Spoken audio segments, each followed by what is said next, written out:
Baik, Assalamualaikum warahmatullahi wabarakatuh. Kita bertemu lagi di mata kuliah Sistem Informasi Manajemen. Nah, pada pertemuan kali ini kita akan melanjutkan dari pertemuan sebelumnya mengenai keamanan sistem informasi part yang kedua. Manajemen keamanan informasi dalam bentuk yang paling dasar terdiri dari 4 tahap, yaitu mengidentifikasi ancaman yang dapat menyerang sumber dan informasi perusahaan. Kedua, mengidentifikasi risiko yang mungkin ditimbulkan oleh ancaman tersebut. Ketiga, menetapkan kebijakan-kebijakan keamanan informasi. Keempat, melaksanakan pengawasan terhadap hal-hal yang berhubungan dengan risiko keamanan informasi. Nah, ancaman dapat menimbulkan risiko yang harus dikontrol. Istilah manajemen risiko dibuat untuk menggambarkan pendekatan secara mendasar terhadap risiko keamanan yang dihadapi oleh sumber-sumber informasi perusahaan. Terdapat pilihan lain untuk memformulasikan kebijakan tentang keamanan informasi perusahaan. Pilihan tersebut menjadi populer pada tahun-tahun belakangan ini dengan kemunculan standar keamanan informasi atau benchmark. Benchmark merupakan salah satu tingkat kinerja yang diharapkan dapat dicapai dalam keamanan informasi perusahaan. Benchmark keamanan informasi merupakan suatu tingkat keamanan yang disarankan untuk perusahaan yang berada dalam keamanan yang normal. Tingkat keamanan ini berupa perlindungan yang wajar dan dapat diterima oleh terhadap bantuan dari luar perusahaan. Baik standar maupun benchmark keamanan, keduanya ditentukan oleh pemerintah dan asosiasi industri, serta menunjukkan model keamanan yang dianggap dan diyakini pemerintah sebagai program keamanan informasi yang baik.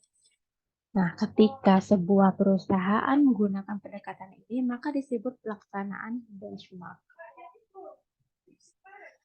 Berikut merupakan gambar dari manajemen risiko dan pelaksanaan dari benchmark itu sendiri.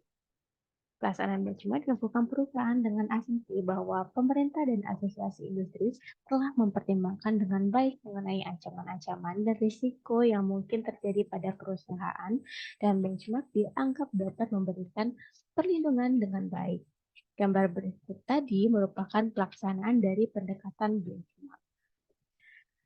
Nah, berikut ini merupakan gambaran dari suatu ancaman yang mungkin terjadi dalam suatu perusahaan.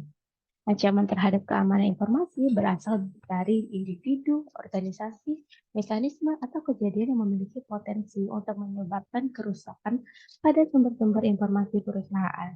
Ketika kita berpikir tentang ancaman terhadap keamanan informasi, maka kita juga akan berpikir tentang aktivitas-aktivitas yang sengaja dilakukan individu-individu maupun kelompok-kelompok di luar dari perusahaan.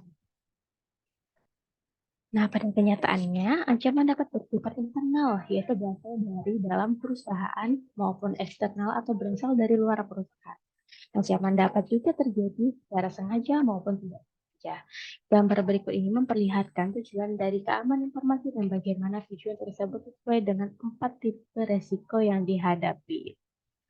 Yang pertama, ancaman internal dan eksternal. Ancaman bersifat internal tidak hanya berasal dari para pegawai tetap, tetapi juga berasal dari para pegawai sementara, konsultan, kontraktor, dan rekan bisnis perusahaan.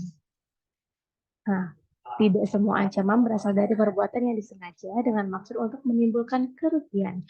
Banyak di antaranya karena ketidaksengajaan atau kebetulan, baik yang berasal dari orang di dalam maupun luar perusahaan. Dengan adanya hal seperti ini, maka keamanan informasi harus ditunjukkan tidak hanya untuk mengatasi ancaman yang timbul karena kesengajaan, tetapi juga harus mampu mengurangi bahkan menghilangkan faktor-faktor yang dapat menimbulkan ancaman yang tidak sengaja terhadap keamanan perusahaan. Kita menetapkan suatu resiko keamanan informasi sebagai hasil yang tidak diinginkan akibat terjadinya suatu ancaman dan gangguan terhadap keamanan informasi.